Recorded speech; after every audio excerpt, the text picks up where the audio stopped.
Assalamualaikum warahmatullahi wabarakatuh. Saya Ismail Badrul dari Program Studi Pemanfaatan Sumber Daya Perikanan. Saya ingin menjawab pertanyaan dari mata kuliah Biologi Perikanan. Soal pertama ialah jelaskan aplikasi reproduksi terhadap ikan, aktivitas penangkapan ikan tertanggung jawab.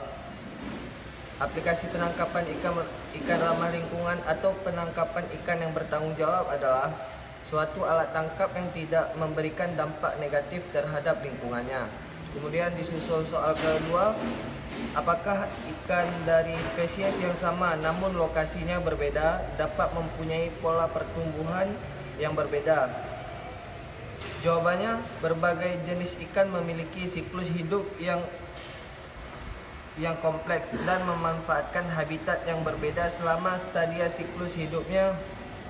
Umumnya pada stadia larva ikan hidup bersifat pelagis, sedangkan pada stadia juvenil dan dewasa ada yang tetap pelagis dan ada juga yang hidup demersal. Banyak jenis ikan laut menepati tipe habitat yang berbeda selama tahap juvenil dan dewasa. Juvenil, beberapa jenis ikan menjadikan perairan pantai seperti hutan, mangrove, dan padang lamun sebagai habitat. Sedangkan dewasa cenderung mendiami habitat terumbu karang. Habitat ikan merupakan komponen penting bagi kehidupan dan pertumbuhan ikan dan akan mempengaruhi proses kehidupan seperti mencari makan, tempat tinggal, reproduksi, dan migrasi. Tempat tinggal interaksi dalam habitat mencakup komponen biotik seperti tumbuhan dan hewan serta komponen abiotik seperti batu, pasir, dan air. Dalam kehidupannya, ikan menepati habitat yang berbeda-beda dan masing-masing habitat juga mempunyai karakteristik khusus yang dapat menjadikan suatu spesies ikan mendiami habitat tersebut. Persyaratan di dalam sebuah habitat ikan khususnya interaksi yang terjalin antara suatu spesies ikan dengan spesies lainnya di setiap kawasan yang berbeda. Kemudian soal ketiga, adakah hubungan antara faktor lingkungan dengan karakteristik morfologi ikan?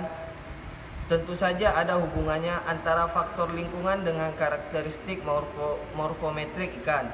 Variasi morfometrik yang terjadi antar jenis ikan dipengaruhi oleh faktor genetik dan lingkungan ikan.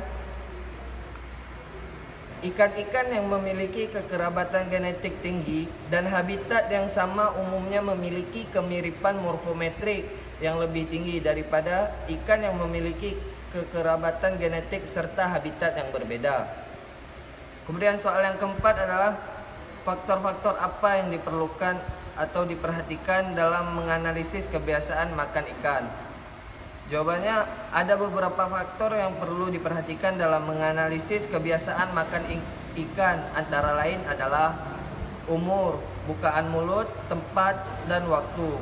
Lebar bukaan mulut menentukan ukuran makanan yang dapat dimakan oleh ikan. Kebiasaan makanan dan cara memakan ikan secara alami bergantung pada lingkungan tempat ikan hidup. Mungkin hanya sekian yang dapat saya sampaikan. Lebih dan kurang saya mohon maaf. Wabillahi taufiq wal hidayah. Assalamualaikum warahmatullahi wabarakatuh.